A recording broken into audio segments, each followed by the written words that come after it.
Bien, en esta primera parte vamos a hablar sobre la antropología. La antropología, en un principio, se resumía como la ciencia que estudiaba al hombre. Pero esto fue cambiando en el tiempo.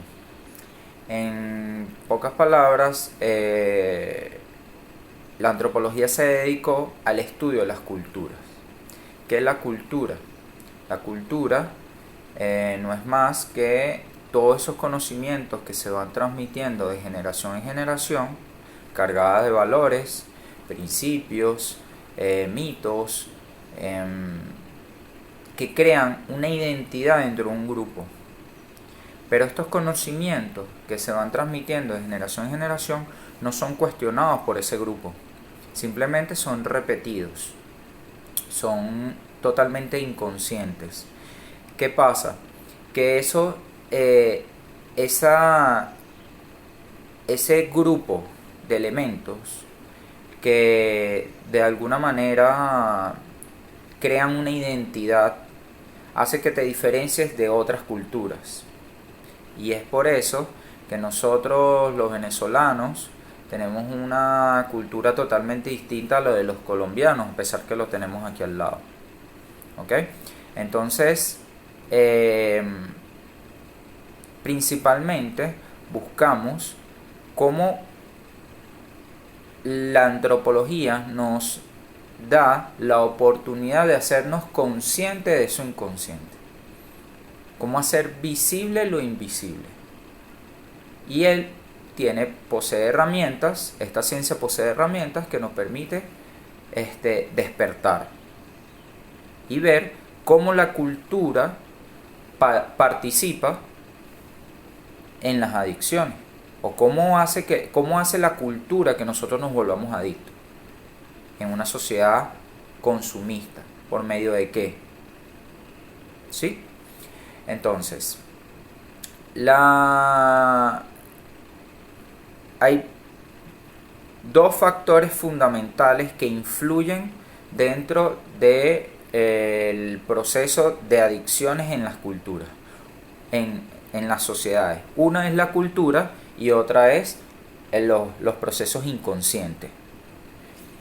Vale, entonces vamos a explicar ahora cuáles son estos procesos inconscientes que se generan en las sociedades o en las culturas. Debemos entender que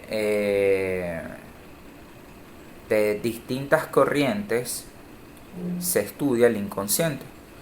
El padre del psicoanálisis es Freud. Él fue quien comenzó todas estas investigaciones, todos estos estudios, y a raíz de él se derivaron varios estudiantes y crearon sus propias escuelas, como Jung, como Lacan, que es la corriente que yo sigo. En el caso de Lacan, fue un médico psiquiatra que invitó a la escuela de psicoanálisis de su época a releer a Freud, porque se estaban dando interpretaciones en su época que no iban acorde con las enseñanzas de Freud. Lacan aportó dos elementos importantes de lo que es el estudio del inconsciente. Una fue el goce y otra fue el significante, ¿no? Él la tomó de autores estructuralistas de la antropología, de la filosofía, de la psicología, de la psiquiatría, y él desarrolló lo que se llaman matemas, que son fórmulas matemáticas para explicar el inconsciente. Y a su vez, esto permite de alguna manera hacer más sencilla la enseñanza. El otro aspecto importante, él habla sobre lo que es el goce. El goce no es más que el placer en el displacer.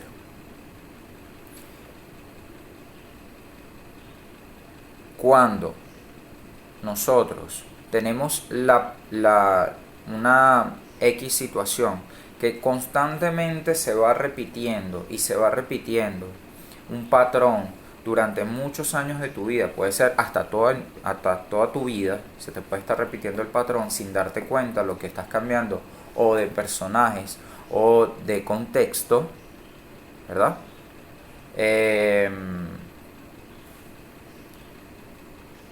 Ahí, dentro de la parte psicoanalítica, se está manifestando lo que es el goce, o lo que llamaría Freud la pulsión.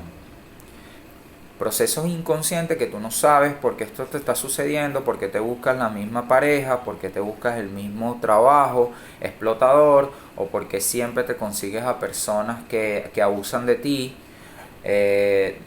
físicamente, o emocionalmente, o de distintas maneras, y no te das cuenta que inconscientemente tú estás conectándote con toda esa realidad. Eso por un lado. ¿Por qué se crea todo esto? Bueno, porque hay un significante, ¿verdad?, que te marca.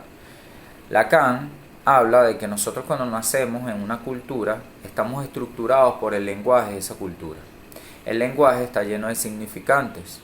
Entiéndase por significante, ¿ok? Como esa parte del símbolo donde está dividido el significante con el significado. Para hacerlo más sencillo, es cuando nosotros nacemos, estamos rodeados, ¿verdad?, de elementos que la cultura te enseña a exteriorizar y a ver para afuera y darle significado. Dentro de la antropología se habla de darle significado, pero también de darle significado a esos significantes, ¿no? Entonces, por ejemplo, a nosotros nos enseñan que esto es un árbol, que esto es un mueble, que esto es una casa, que eso es una pared, que eso es una luz, y empiezan a llenar nuestra mente de esos significantes y a su vez de significados. Pero hay elementos que marcan, hay significantes que marcan, y estos significantes es cuando hay un significante en específico que divide al sujeto, y ahí es donde se crea el inconsciente.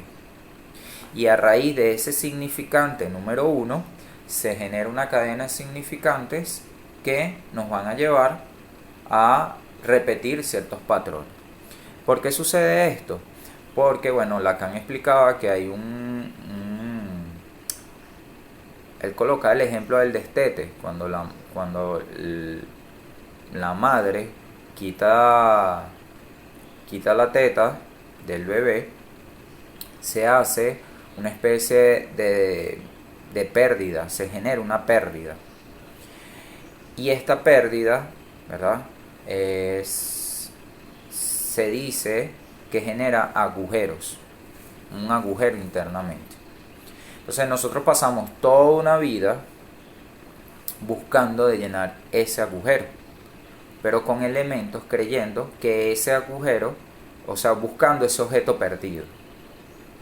¿Sí? Entonces, de ahí, de ahí parte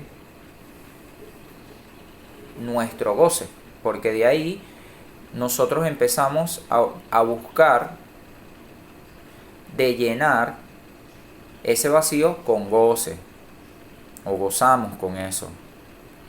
Entonces, ¿por qué? Porque no sabemos realmente cuál es ese objeto como tal.